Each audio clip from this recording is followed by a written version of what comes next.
Malbim understands the chain of events here.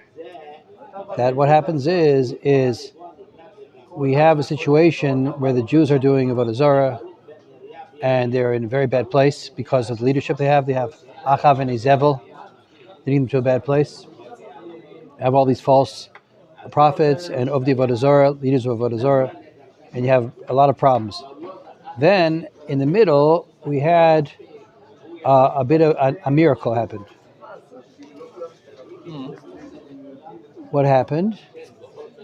There was the prediction of Yeshua. Whoever rebuilds Yericho will lay the cornerstone with his first son will die, and will compete it with the last. And that's what happened in those times, because they were so far away from Amunah, they didn't care about. They didn't believe in the prophecies of Yeshua, and then it happened. So in the middle of them being in a situation where where they were out of sync with Hashgacha Pratit, that Hashem was not responding to them, not for good or for bad. It was just they were in the hands of Teva. All of a sudden, there was something different. You see, the Hashgacha Pratit took place. So what's the difference? The difference is the tzaddik. The words of the tzaddik happen even in the place when the people are out of touch and out of the system. That's what we spoke about last time.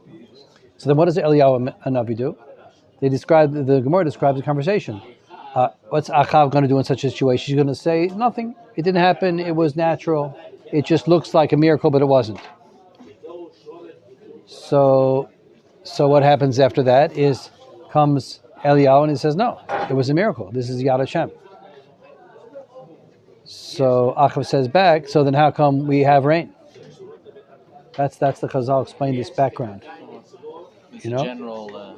So why we have rain? If it says in the Torah, why should Hashem do Yeshua's Rothman? He won't do the Rothman of Moshe Rabbeinu, because Moshe Rabbeinu wrote that if the Jews don't keep the Torah and do Avodah Zarah, there won't be rain, and there is rain. So you see that everything is nature. That's what Achav said, according to the Midrashim. Beautiful Midrash, explaining the atmosphere, the attitudes, and the evil of this king Achav. So what does Eliyahu do? He says, you know what? There won't be any rain anymore, because I'm going to make a decree. There won't be rain. The reason why you have rain, why Am Yisrael has rain, even though they're so far away from Hashem's will, is because Am Yisrael is not even zoche to a response from Hashem. They'll do, whether they do good or do bad, Hashem won't respond to them. They won't get a bracha if they do good. They won't get a curse if they do bad, because they're too low. And they'll just be, this nature will run its course independently of the choices and the moral level of Am Yisrael. That's not the way it's supposed to be. When we're in the system, it will respond all the time. If we do the right thing, Hashem will give us a bracha. If we do the wrong thing, Hashem will give us a punishment. That's what's normally the way it's supposed to be. But this generation is so low, they were like the nations of the land where they don't have this direct correspondence, this direct relationship. So therefore, Eliyahu said, you know what? But the tzaddik can still make a gezerah, and Hashem keeps that. And I'll show you that. And I'm going to do it. No more rain. Eliyahu says, I'm cutting off the shefa, Eloki, the divine affluence, the divine influence. And he does it. Rain stops. Eliyahu goes away. He goes to the river till the river dries out. Eliyahu himself, he's part of the gezerah. He put himself in it. It seems like this is the way the Malbim explains it. Once he made that, he's not an exception to it. Even though he's a tzaddik, he's not making a separate gezerah on himself. So what happens is he has to go to the Isha Tzarfatit, and she's a tzaddiket, and through her will come a parnasa to him, because the tzaddikim are out of the system; they have their own system, right? You see that throughout the Shas. Also, you see that there were miracles for tzaddikim throughout the generation, even though not for Klal Yisrael, and also even in Europe, you have tzaddikim for a tzaddik. It's a different system. Okay, now that's where we're holding. So now there's a famine, because Eliyahu is trying to bring Am Yisrael back into the system. We should start realizing that we are in a relationship with Hashem, and then we'll get back to Hashgacha Pratit, and we'll have a rain again, but not because we'll be out of the system and we'll just be in the system of nature. We'll get rain again because we'll be back in the relationship. So Eliyahu is now taking them back into the relationship with his very intense methods. He's saying the way you're going to get back to the relationship is you're going to have no rain. There'll be a famine for 3 years until the Jewish people start looking for Hashem again, and then Eliyahu comes back, and starts to take over the whole process to bring Am Yisrael back in a very intense way. So that's what's going to happen now. V'yamim rabim. So it was after many days. V'var Hashem haya el Eliyahu v'shana hashlishit le'mor lech heira'eh el achav v'edam atar al pnei adamah. So after many days, it seems like many days when things are going badly. Time goes very slowly. And then the prophecy comes to Eliyahu in the 3rd year of this famine. And he says, go and show yourself to Achav, and I'll give rain on the earth. It's going to come back together, the tzaddik with the king, and we're going to bring about that things will change. Ve'elech Eliyahu le'ra'ot el Achav. V'rav chazak b'Shomron. He goes to show himself to Achav, and there's this big famine in Shomron. Yikra Achav el Ovadyahu. Asher al habayit, v'Ovadyahu haya yarei et Hashem ma'od. So Achav calls to Ovadyahu, who was the manager of the house. He was the house manager of Achav. And Ovadyahu had great fear of Hashem. Okay, who was Ovadyahu? Ovadyahu was Ger Adomi. And it's very interesting. It seems like the Malbim says that probably, Achav was not stupid either. He was not an uneducated person. He was just pulled after his Yetzer Hara. So he says there's a famine, things are bad. Eliyahu is showing us something. So he hires Ovadyahu, who was a tzaddik. That's maybe going to help us. And now he's also is going to send out Ovadyahu to help him find food and water, because he himself, the king, Achav, is also running out of everything.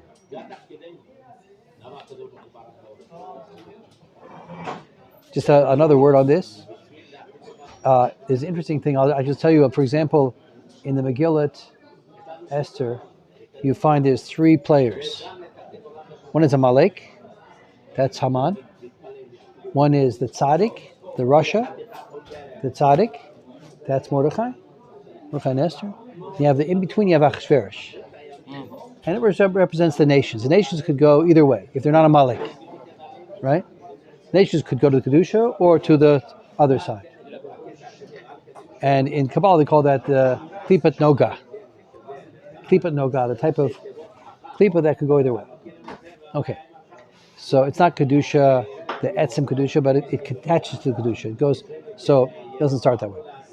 Okay, so what happens is, so that's Ovadyahu. Ovadyahu is this in-between person. He comes from the nations, comes from Adon. He's a tzaddik, he's a ger also. And he's going to pull things over. He's going to pull Achav over towards, Eliyahu, and sort of making this, he's the go-between. It's very interesting. Okay. Izebel is on the other side. Izebel is on the other side all the way. She's exactly it. She's the Sitra Achra. She's the worst of the worst. Yeah. She's not Jewish also. No. And Achav is. Sidon? Yeah, Sidon, I think so. That's what he said, yeah. Okay, so this is very interesting, right? Okay. V'hi b'hakrit Izebel and Nevi Hashem. And it was when Izebel cut off the prophets of Hashem. V'kach Ovadyahu meya nevi'im v'yachbeim chamishim ish b'mara v'kilkolam lechem v'mayim. So it was when Izebel was killing the prophets of Hashem. So then Ovadyahu went secretly and he took 100 nevi'im and he hid them in 2 caves, 50 in one cave, 50 in another cave, just for more protection, just in case one gets found. And he supported them there with lechem and mayim. So Ovadyahu was a very big tzaddik, and he did this silently. V'yomer Achav el Ovadyahu, lech ba'aretz al kol ma'ayne amayim v'kol nechalim v'lo nimtza chatzir v'nechayeh sus v'fered v'lo nachrit mehabehema. Okay, so now Achav says to Ovadyahu, go in that land to all the sources of water and all the springs and all the rivers. Maybe we'll find some kind of a growth, vegetation. and we'll bring to life, we'll be able to feed and sustain the horses and the mules. We won't be cut off from the behemah. Now that's really interesting, right? Because you would have thought, okay, I guess you could say a simple pshat. It means that we're running out of food, so now we're going to feed the animals with the vegetation we find, and we'll eat them or something like that. But the only thing is, the animals here are a horse and a mule. That's not what people eat. So it should have said cows and sheep or something. What does it mean over here? Or chickens? Work animals. They already ate them. That's interesting. Okay, that might be. Now they're going to eat the horses, and they're going to eat the donkeys. That could be. Can you eat a donkey? The donkeys are. Can't eat that, can you? No. The horses are for the army, and the donkeys are for the economy. Yeah, but you don't have any food. You can't live. Okay, so anyway, the Malbim says, and get some shot here. Says something a little deep. He said, it turns out Achav was deep. So he said like this. Achav said, okay, we as human beings don't have divine providence, as Eliyahu observed. Therefore, we're not getting rain, we're not getting sustenance, because Hashem is turned away from us. Right? And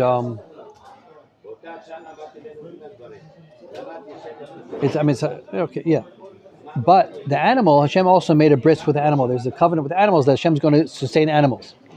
So let's bring back, let's say at least through the animals, maybe Hashem will bring it back for us also. Let us be like, together with the animals, Hashem will sustain the animals. That's the Malbim says the idea here. Someone will find food for the animals. We'll care about them. Hashem will care about us, like something like that. Okay, it's a little deep. Okay. V'yichalku lahem et haaretz la'avor ba. Achav halach b'derech echad levado, v'Avadyahu halach b'derech echad levado. So they divided up the land between them. They went in different directions. Avadya in one direction, and Achav in the other direction, looking for vegetation. Vehi Avadyahu b'derech. It's sort of interesting, right? You would think he would send out his servants, his hundreds of servants to do this. He goes himself, the king. Nobody wants to go away from his wife. Maybe he's desperate. Maybe he thinks like, I can't wait. Nothing. There's no sustenance. I'm going to go out myself. Okay. V'hi Avadyahu b'derech. I like your pshat also.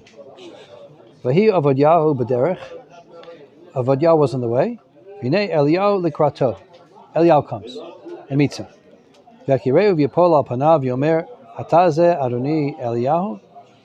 He recognized him and he falls to the ground and he says, "Are you our master, my master Eliyahu?" Yomerlo ani. Lech emor ladonecha hine Eliyahu. Go say to your master, behold, I've found Eliyahu. Eliyahu told Avadya to go tell Achav. Yomer me chatati. Avadya said back, what did I sin? You're going to end up getting me killed by Achav if I listen to you. Because why? What's bothering Ovadia? Explains a little more. Chai Hashem Elokecha im yesh goy mamlacha asher lo shalach Adoni sham. That my master is sent everywhere. He takes an oath. He says, my master is sent everywhere. There's no kingdom where Achav hasn't sent looking for you. Levakeshka, to seek you. V'amru, ayin. And they all said, he's not here. V'yishpia et ha-mamlacha, v'tegoy. He made them swear that they didn't find you. V'tegoy, v'ata omer, lech, emor laronecha, and you're saying now, go and tell your master, behold, here is Eliyahu. V'ya'ani elech meitach. I will go and let you go from you. V'ruach Hashem yisa'acha. And the spirit of Hashem will whisk you away. Al asher lo yada, to a place where I won't find you. I won't know where you are. Uvati lagi lachav lo yimsa'ach. And I'll come and tell Achav, I found Eliyahu, and he won't find you. Hargani, and he'll kill me. Gavtecha yareit Hashem in Urai. And I was someone who feared Hashem from my youth. He goes further. Halohu God, Ladoni, et asher asiti parogni zevel, and nevi Hashem. V'achbin min nevi Hashem, mea ish, chamishim ish b'mara, v'kalkolem, lechem v'mayim. He says, is it not told to my master what I did? Because Izevel was killing the Nevi Hashem, and I hid them in caves. Now, I'm not sure how to read this pasuk. I don't know if it means that Achav already knew that would happen, or I was going to come to know. Either way, he's expressing his fear, Ovadia, that Achav is going to find out that I did this. He's going to think I'm in cahoots with you, Eliyahu, and you're going to disappear, and I'm going to get killed. And he tells him, and he tells Eliyahu, by the way, I'm a person with fear of Hashem. Why does he tell Eliyahu that? What's he want? What's he want over there? Right? It's a question. What's going on over here exactly? What's exactly Ovadia afraid of? Why does he think that Eliyahu is going to disappear? Right? Ovadia is coming actually to present himself to Achav, and he says that, go tell Achav I'm here. And what's Ovadia concerned about? Why does Ovadia have this whole speech? He lives in La La Land with Izevel. Achav. And Ovadia. I mean, he lives in her house. Yeah, but he runs her house. I mean, she must be like a demon. Can you imagine living in that kind of environment? So therefore, poison the water. He's afraid that what? The walls are listening to it. God knows. Okay, interesting. Okay, so let me tell you what the Malbim says here. The Malbim says that this is the Malbim, and also a part of this is from the Ramad Vali. Also, I saw they talk about this also. They say that like this, that Ovadia is confused because he sees Eliyahu, and he always says, "Go and tell your master I'm here." And he says, "What do you mean, tell my master? If you want to show yourself to him, you go yourself. Why are you sending me and not going, right?" And we know that you disappear all the time. This is Eliyahu's way. He was like a mile in a teva. He couldn't catch him. Achav had all the armies going for him to hunt him down. He was unfindable. He was above teva, above nature. He was unbelievable. So he says, "I'm going to go and tell him." And I'll tell you. So first of all, why don't you show yourself by yourself? Why didn't you all this time, right? What game are you playing with me? And furthermore, it could be that you think I'm bad also, and that's why you're playing a game with me. You think I live like you said. I live in the house of Achav, and so maybe I'm out to get you also. You know, that's Ovadia thinks that Eliyahu doesn't trust him. So he's going to say, "Okay, here I am. You go tell him that I'm here. I'm going to disappear, and the joke's on you." You know. So that's what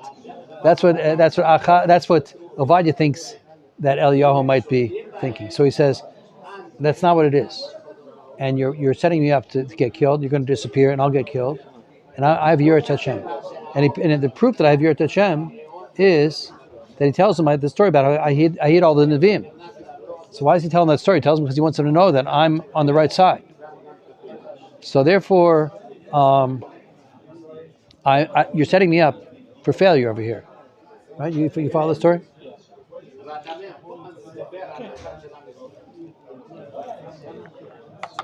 You're telling me, go tell your master, Eliyahu is here and he's going to kill me. Because he's going to look for me and he's going to say, you're playing games with me. That's what Achav's going to say. He's going to kill Ovadia. So Ovadia doesn't like it. Yomi Eliyahu, Chai Hashem Tzavakot, Shermanati Lefanav, Kayom Ere'eh Elav. So he makes a shvua, makes an oath, Eliyahu, and he says, no, I'm going to come and appear to him. So notice, but so what's the pshat? Why didn't he just do it? Why did he send Ovadia? Why didn't he go back with Ovadia?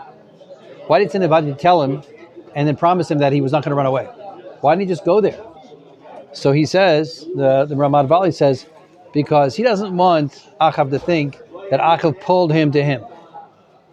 He doesn't think that Achav forced Eliyahu to appear before him by sending his shliach to tell him, you have to come, otherwise you're going to get your head chopped off. In other words, he wanted to appear independently in his own time, in his own way. He's coming to be mashpia on the Russia Achav, and the Russia Achav is now going to tell him what to do or be mashpia on him. He wants everything to be clear. He's setting things straight. He's going to be Machzir Achav B'tshuva. He's not going to show the Achav that he's not in control. So that's why he doesn't want to respond to Ovadia's command to come with him. You go to Achav and tell him I'm here, and I'm going to appear to him on my own turf. on my own terms. Ve'elech Ovad Yahu, Likrat Achav. Yegelo, Ve'elech Achav Likrat Eliyahu.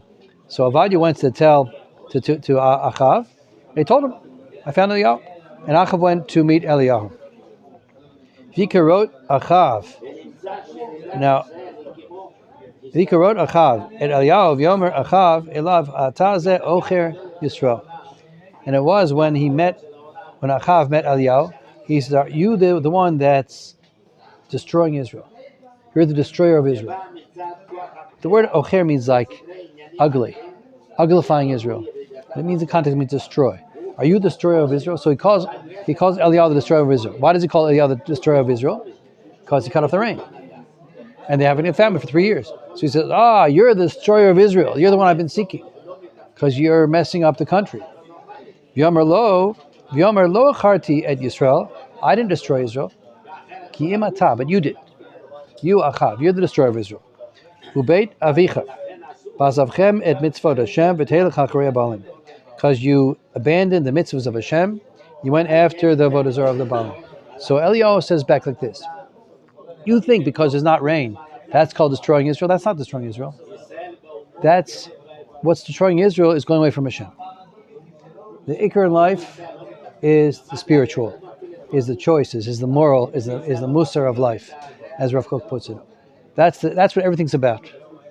It's not about people having comfort, getting what they want when they want, for their own self-serving purposes. And, so you are the one that's Yisrael with the rain that you had, with the brachas you had. You were destroying Yisrael.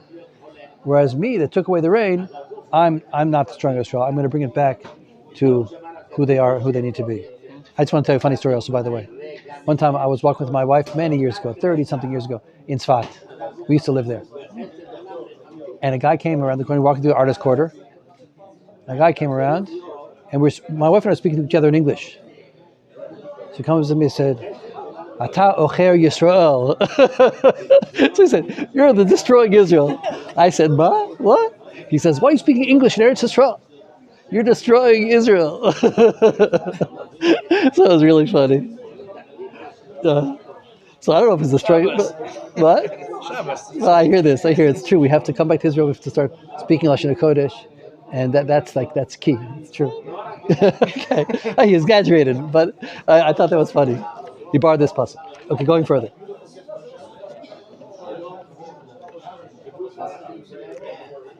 I could have said back, "Lo ata ocher Yisrael," like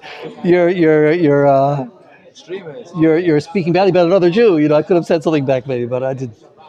Vata shalach kavots elai ekol Yisrael el har Carmel.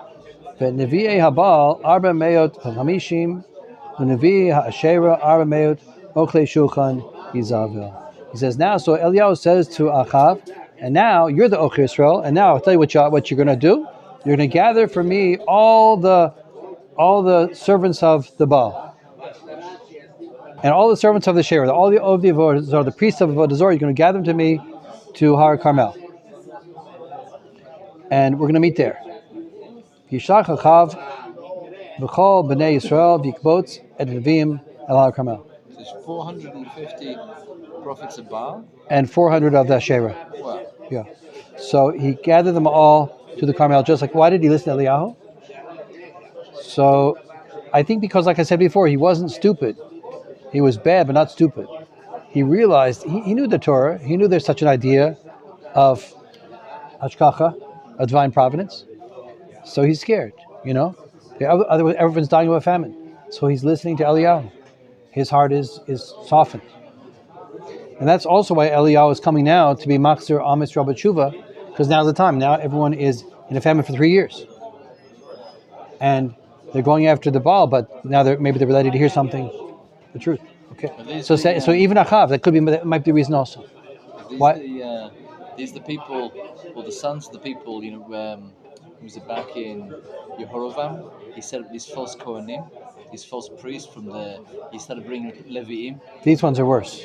Those were not serving Avodah Zarah.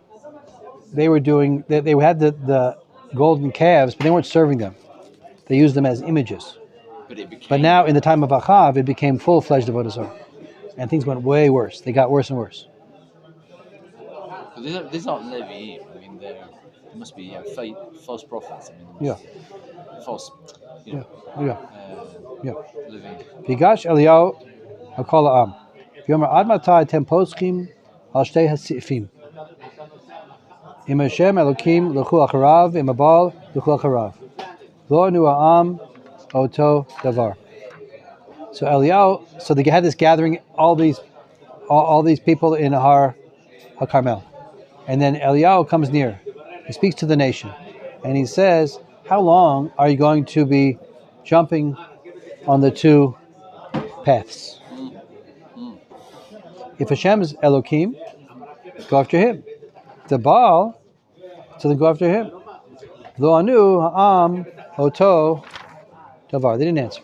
Okay, so very interesting. So he's saying like this. What was the state of the Am Yisrael? So the Ramad Valley speaks out like this. Am Yisrael always wants to serve Hashem. We always have this spark of Kedusha. We always want to serve Hashem. But we have Yetzer Hara too. And we could get pulled in the wrong direction, especially when you have such powerful influence from the Malchut, setting up all these false prophets. So Yisrael was divided. Deep down, they wanted to serve Hashem. And Eliyahu knew that. But their hearts and their feelings, their desires have been taken over by Avodah Zarah, by the mitzvah of Avodah Zarah. So he said to them, how long are you going to go on two sides? And besides, which I think the Malbim says this, also they would go to two sides. They go back and forth. Like when things were going well, they would serve the Baal. When things were not going well, they would start praying to Hashem.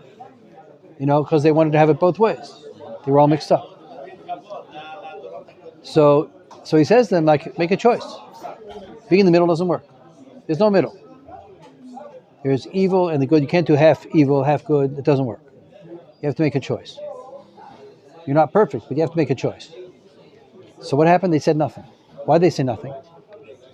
So the Ramad Valley says they said nothing because he says because they were hearing Eliyahu, they were understanding what he's saying, but they didn't have any feeling. They had a lack of a dveikut, he says. It's because if you have, I think it's sort of like when you're doing both sides, you have no connection. You're disconnected.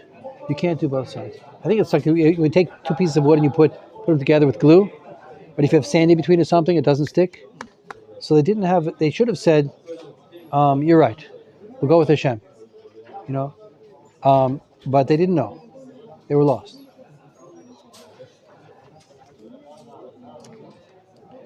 Yomi Eliyahu, Elam.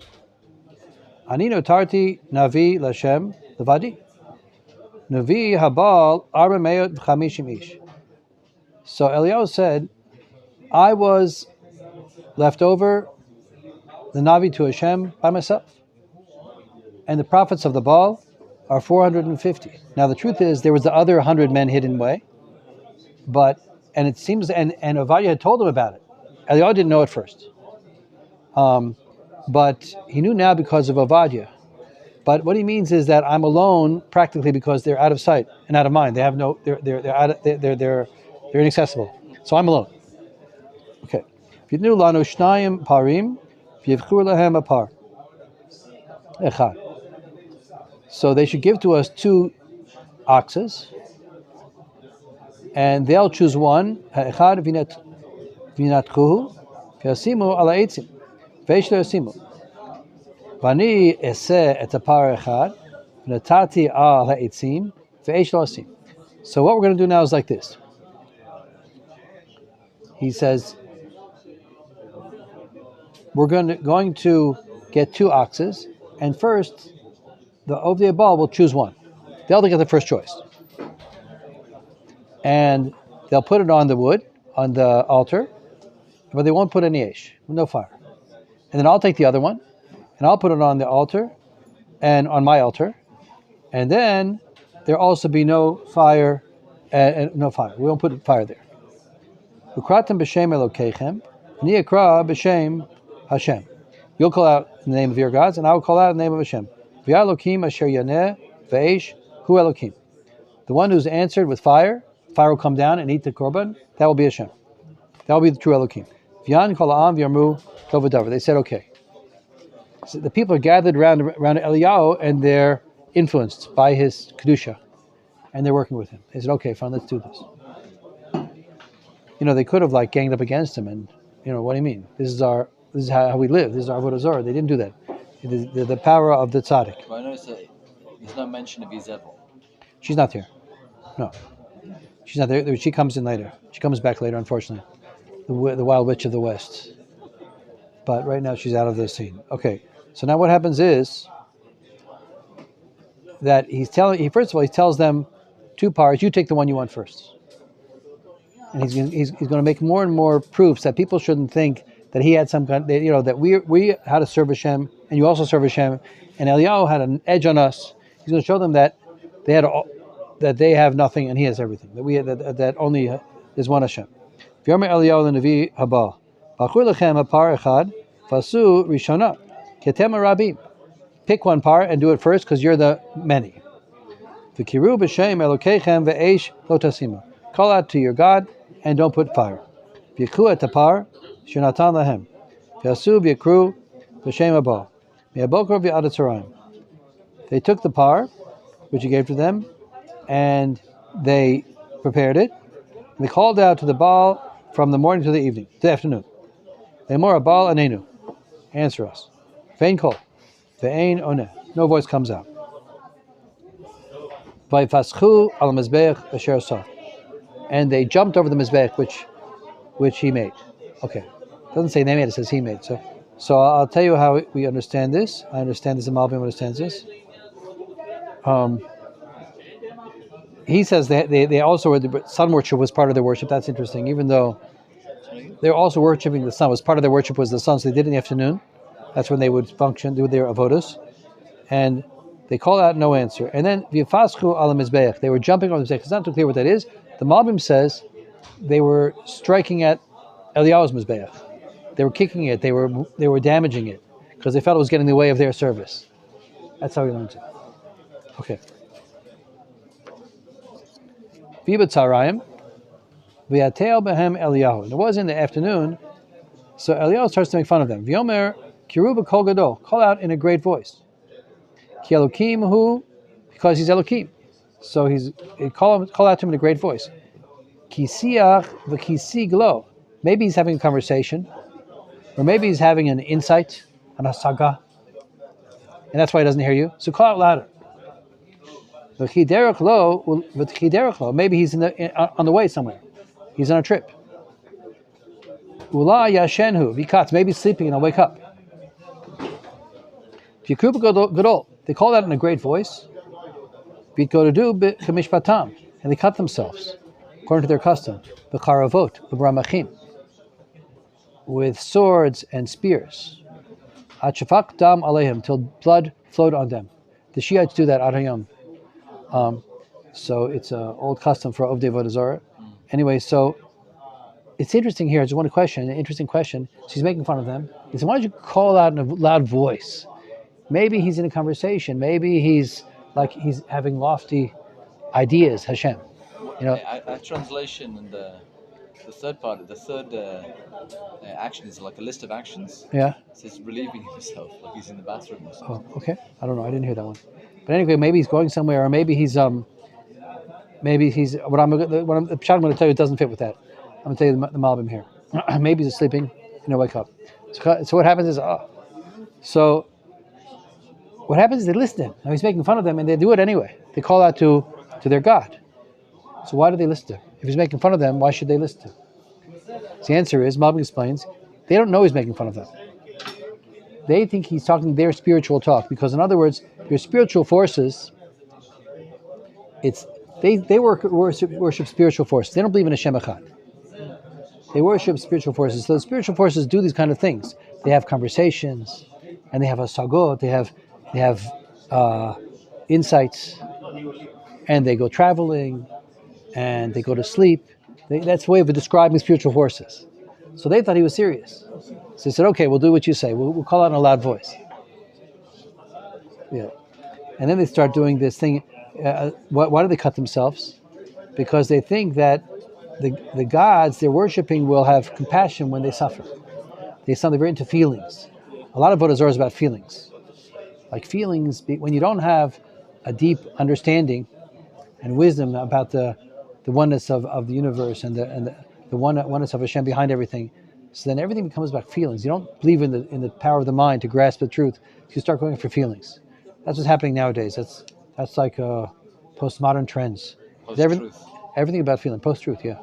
Because you realize the subjectivity of nature, of experience, and then you think everything's subjective, so you don't know what truth is, but you have your feelings. So that's the truth. People make that into the truth. Whatever people feel, that's their truth. So that's sort of worship. That's nature worship. That's avodah zarah. Like your feelings are just part of nature, and so you start to worship that, and you start to try to play on your feelings, good feelings, and serve the things that will affect the feelings. So it's all nature, and that's why now, for example, they make the biggest thing about the hostages, right? Win this war. This is the postmodern trick. Everyone should get moved for the plight of the hostages, and take your mind off the big picture that the Jewish nation is at risk. It's all about feelings. It's not about truth. Feelings are important, but they're using it to distract people from the big issues. Well, it's Maybe not important, not intentionally, but that's what's happening. It's confusion. It's not realizing that this is a battle of truth against falsehood.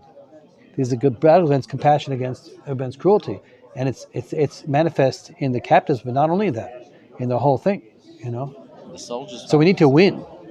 They don't want that. They don't want to win because they feel bad for there being a war. It's all feelings. That's it's very related to this avodah zarah then. So they're going to cut themselves because then the gods will feel bad for them.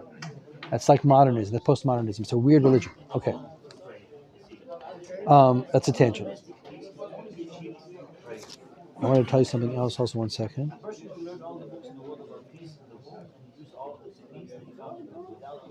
Okay, fine. Figavar ikavort atzarayim v'yisnabu adalot mincha vein kol ve'en onev ve'en kasha. So they kept prophesying these of the Abal until the end of the afternoon, and there was no response. Yomi Eliyahu, the kol ha'am. So then Eliyahu said to call all the nation, Gishu alive, yikshu kol ha'am ilav, yirapeh et mizbach Hashem Aharus. He says, Eliyahu says to come. He says to the nation, everyone should come near to me, and they all came near to him. And he says, now we will heal the destroyed mizbeach. So this has a double meaning. One meaning is that the mizbeach is destroyed because all of Am Yisrael is serving idols. So if the mizbeach can't do its job. Mizbeach is how we express our relationship with Hashem. But if we don't have a relationship, then it's as if the mizbeach is destroyed. Which mizbeach? There was a mizbeach that Eliyahu made.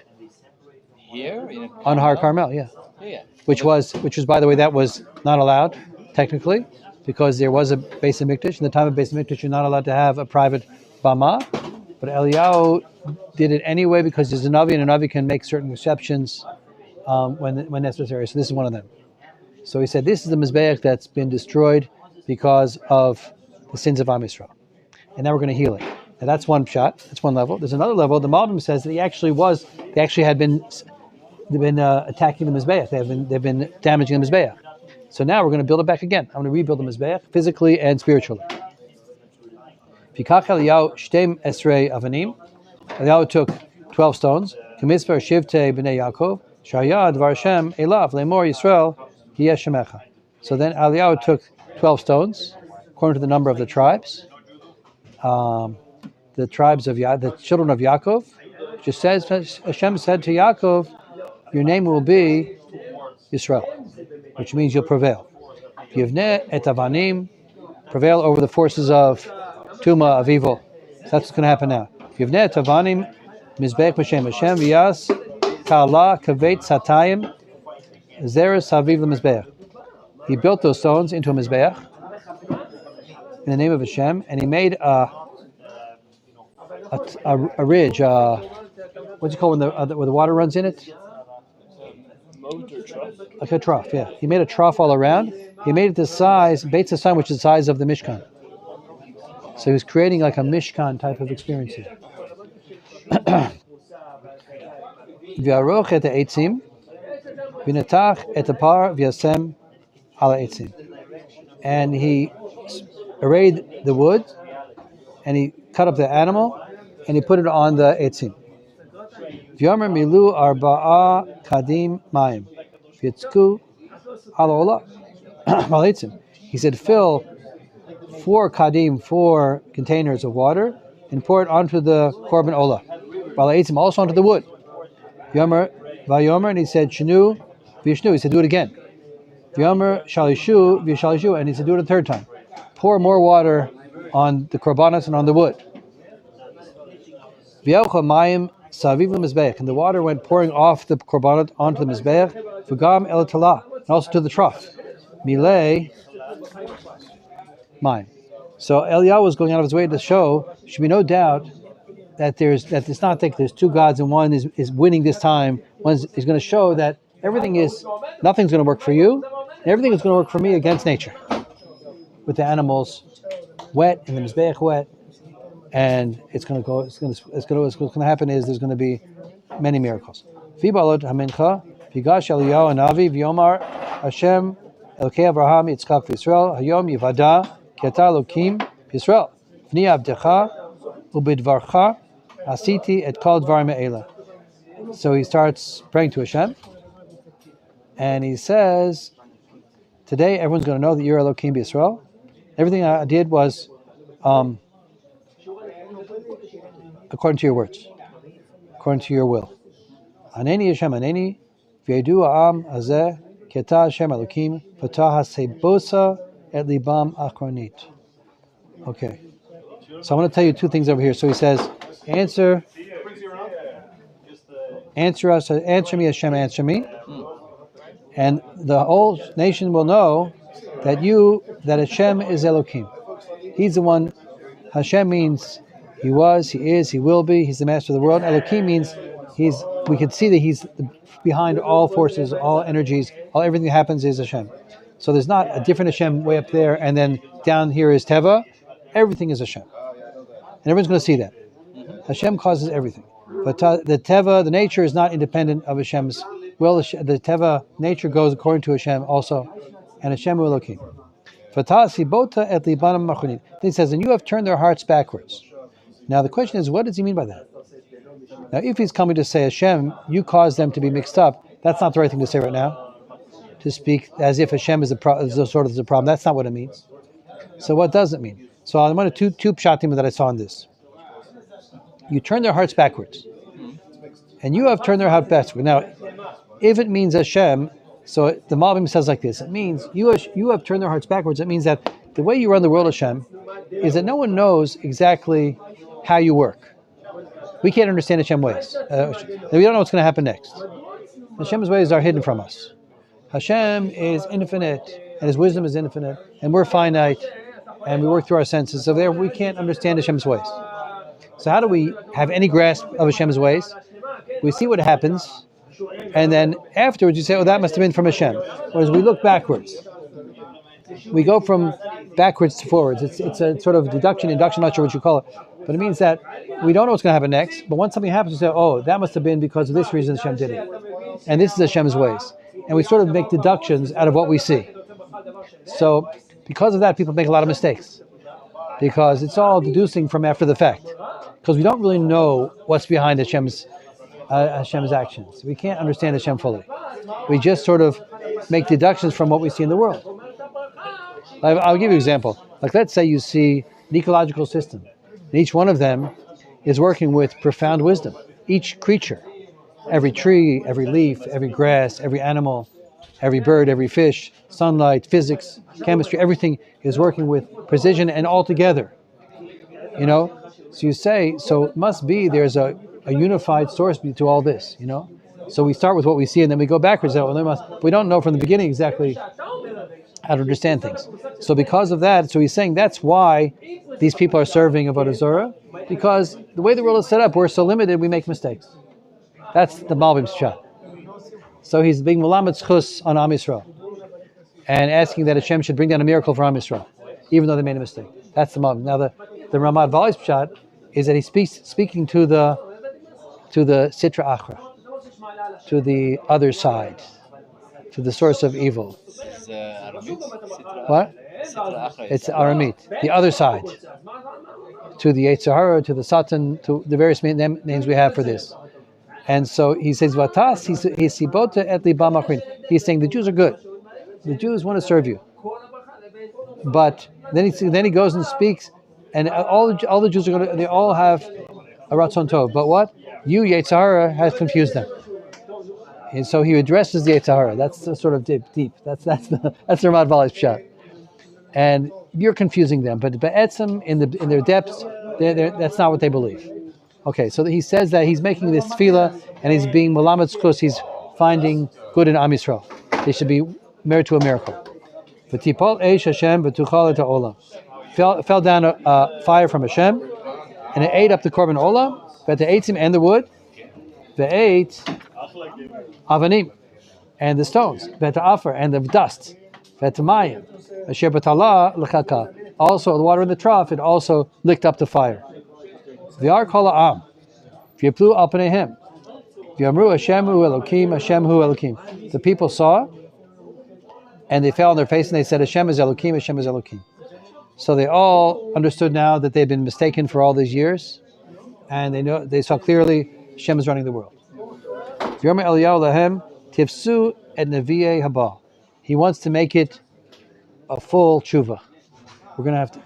He's Vayomer Eliyahu lahem tifsu et nevi'ei haba. Ish al yamalet mehem v'yitpasum v'yoridem Eliyahu el nachal kishon v'yishchatem sham. He says, go and take hold of the nevi'ei haba, and don't let anyone get away. They bring them down to the Nachal, and they shecht them all. So they have to bring out. They have to go away from evil. They have to show they reject evil by shechting by killing the Ovdei Habal, and they have to embrace the good, which they did by saying Hashem Elokim, and acknowledging verbally that Hashem runs the world. The Nachal in Yerushalayim is the Kidron, right? And so in Haifa, this is the Kishon. Kishon, it's under the under the Carmel. Right. Yes. So he's bringing the nation. This is like amazing. Like the whole thing he did from beginning to end. Like Eliyahu is bringing the nation back to Hashem, and he decrees a fast till they're subdued. Before that, they were affluent. There was affluence. They were cut off from the relationship with Hashem. He's bringing them back to the relationship. And he's bringing down rain only when they have the relationship. Rain's not going to come anymore. It's dried out from the rivers. It's gone. Naturally, there's not going to be rain. Only when they have divine providence, it's going to be a miracle. Then the rain's going to come back. When are they going to have a miracle? When they're back clinging to Hashem, when they recognize Hashem again. So Eliyahu is bringing them back. 3 years of famine, and then this whole event over here. Yom Eliyahu lachav, alei echol ushtei ki kol hamon hagashim. He told Achav, go up and you can eat and drink because I can hear the voice of the rain coming. The rain's going to come. He was certain that divine providence would respond to him, and there would be a miracle of rain. V'yale Achav lechol v'shtot, v'Eliyahu ala el rosh Carmel, v'yigar artza v'sempanav ben birkav. So Eliyahu went up to eat and drink like he was told by. Achav went to eat and drink like he was told by Eliyahu. And Eliyahu went up to the head of Har Carmel, and he bowed down first. He prostrated himself, and then he stood up and he put his head down between his knees. He sat and put his head down between his knees. That's the cup of the feel he did here. This is Kabbalistic stuff. V'yomer el naro, he said to his youth, Aleina habeit derech yam, v'al v'abeit, v'yomer ein mu'uma, v'yomer shuv sheva pamim. 7 times he told him, go back and see if anything happened yet, over the horizon. They talk about there's seven heavens, there's 7 sfirot, when you get to the 7 midot. So he's bringing down the divine providence for the different levels of spiritual worlds. The 7 levels. V'hi b'shvid, v'yomer hinei av katana k'kaf ish olam miyam. V'yomer alei,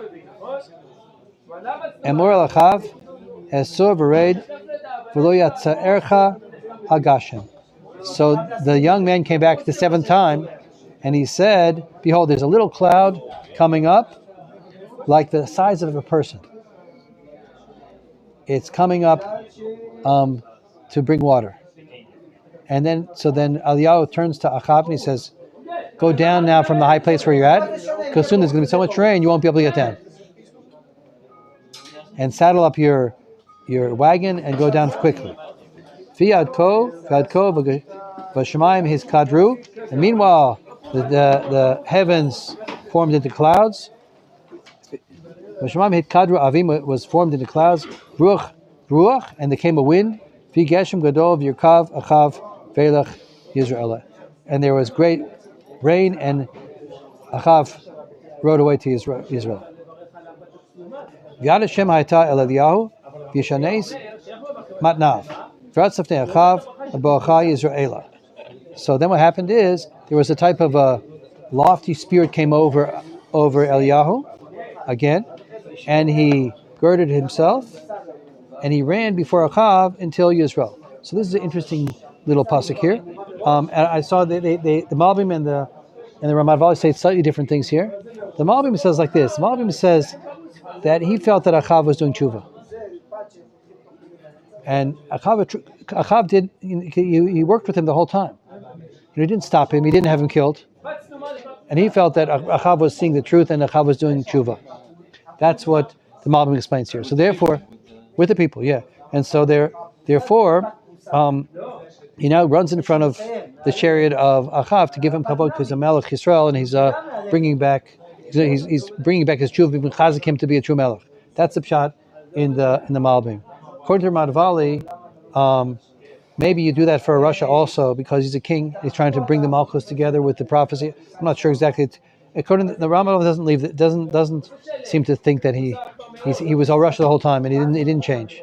So they seem to they're discussing that back and forth. It's not clear to me. Okay. So according to the Malbim, what happens is Achav goes back and tells Izebel what happened, and then once he gets into the influence of Izebel, then he goes back to his old ways. But he was on a way to tshuva. Whereas according to Ramad Bali, he was a rush the whole time. He's going back to, confer with Izebel what's the next move. So there's two pshatim over here. Needs more clarifying. Forget Achav l'Izebel. And Kol Asher Asa Eliyahu. He went and told Izebel everything that Eliyahu did. And Kol Asher Harag et Kol Hanavim v'Charev. And how he had killed all the Nevi'im with the sword. And those Nevi'im were appointed by Izebel. They were her disciples. Tishlach Izebel Malach Eliyahu. So she sends a messenger to Eliyahu. Lemor Ko Yasun Elokim v'Ko Yosifun Ki Ke'et Machar Asim et Nafshecha Kenefesh Echad Mehem. She said that she takes an oath that by tomorrow I'm gonna do to you what you did to my prophets. V'yar v'yakam v'yelech el nafsho v'yavo Beersheva sher lihuda v'yanach et narasham. So then Judah goes off into the wilderness, and he leaves behind everybody. Fulach b'midbar derech yam v'yavo v'yeshev tachet rotam achat v'yishal et nafsho lamut v'yomer rav ata Hashem kach nafshi. So he says now like this. The Malbim learns it like this. He goes under a thorn bush and he says, Hashem, take my soul. So why does he do that? What does Eliyahu mean? He says, okay, you know what? I have a lot of difficult times over here. I had a rough life. I'm always being pursued. All the days I'm being pursued. And now I'm ready to go up into the world of spirituality.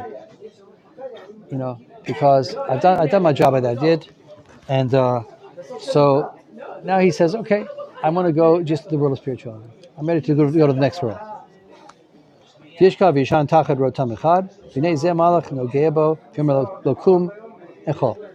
then he goes and he lies down under another thorn bush, and the Malach comes and touches hold of him and says, get up and eat.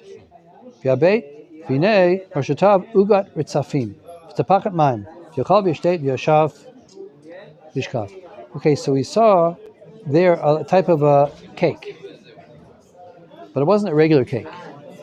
So he says, the Malbim says like this, we have to stop here in about half a second, but the Mekubalim talk about 4 Yisodot. There's air, water, fire, and earth. Yeah. So he says this, usually the things are made of all those. They're all mixed together, physical things. They're all together. All these elements are in them. And all the properties are in them. But now this was different. This didn't have the earth in it. It was without earth. So he eats this, and he gets this other world of spiritual energy. V'yatra Malach Hashem Sheni V'yagabo. He fell asleep first. The Malach came the second time, touched him. V'makum echol kirav mimcha derek. Eat again, eat, because the derek is very far. Eat this spiritual food. V'yakam v'yochel v'yishteh. He gets up, he eats, and he drinks. V'yelech l'koch achilahu arba'im yom v'arba'im laila. Adhar Elokim charev. He goes for 40 days and 40 nights, like Moshe Rabbeinu, without eating, to Har Sinai, where Moshe Rabbeinu was also. And there's another revelation of Har Sinai going to happen now. Okay, we'll stop it here.